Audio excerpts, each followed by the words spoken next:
so proud of them, and I know Cal is just as much as I am, because you all know that halal, you can twist them, bend them any old way that you want when you have your halal.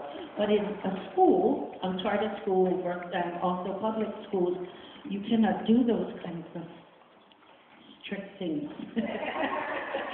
But they have been wonderful students.